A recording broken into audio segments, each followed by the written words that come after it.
Bumuo ng Special Task Force ng PNP para imbestigahan ang pamamaril sa pro-Marcos vlogger na si Mima Alicia. Narito ang Agenda Weekend Report ni Charmaine Abong ng Abante.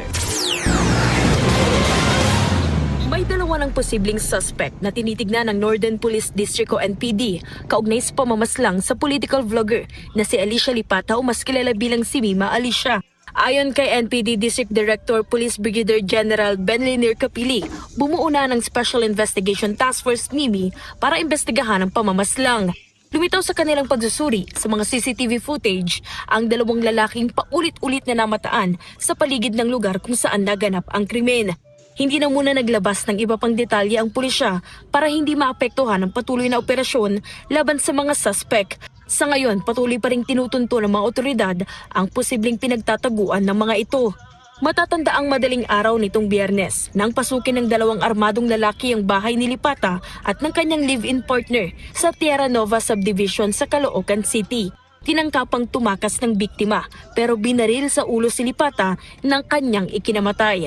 Sugatan naman ang kanyang live-in partner matapos tamaan sa katawan at kasalukuyang nagpapagaling sa ospital. Kabilang sa mga tinitignang anggulo ng investigasyon ang pagiging vlogger ni Lipata at ilang posibleng personal na issue.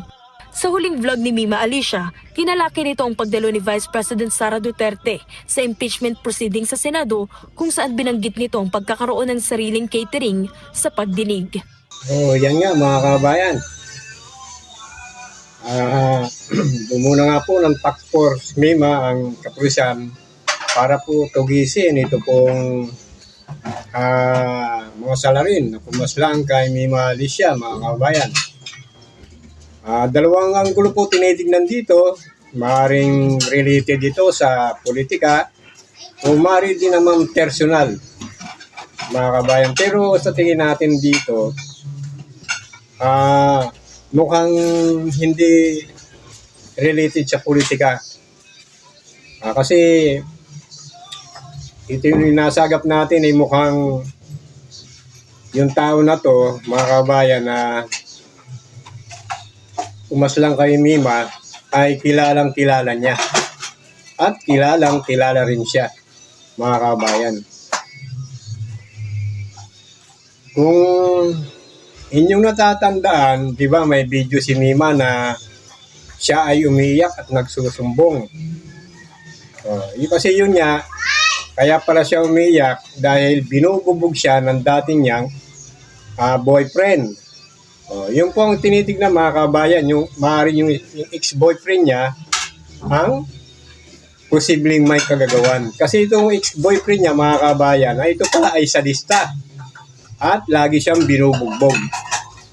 Kaya nga ayon niya po sa iba rin kasama natin na dahil sa pambubugbog ng kanyang ex-boyfriend, nagkaroon ng sakit si Mima na anxiety mga kabayan. At itong ex-boyfriend niya na to mga kabayan, nabasa rin natin sa post ni Peebles Talakera na ito pala ay nag-aaral ng pagkapulis. Nung sila ay mag-boyfriend pa ni Mima mga kabayan. Pero ito nga ay kinasuhan ni Mima dahil nga sa ginagawa sa kanya na lagi siyang binubugbog, ito ay salita. Kaya yun ang isang anggulo na tinitignan ngayon mga kabayan ng mga otoridad. Kasi parang yun din ang sinabi ni ng isang vlogger na si Biyahe ni Koy mga kabayan.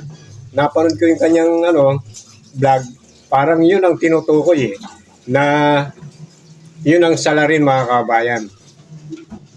Kaya yun, update to tayo mga kabayan. Abangan na lang natin yung susunod na balita tungkol sa pagkasawingan ni Mima Alicia mga kabayan.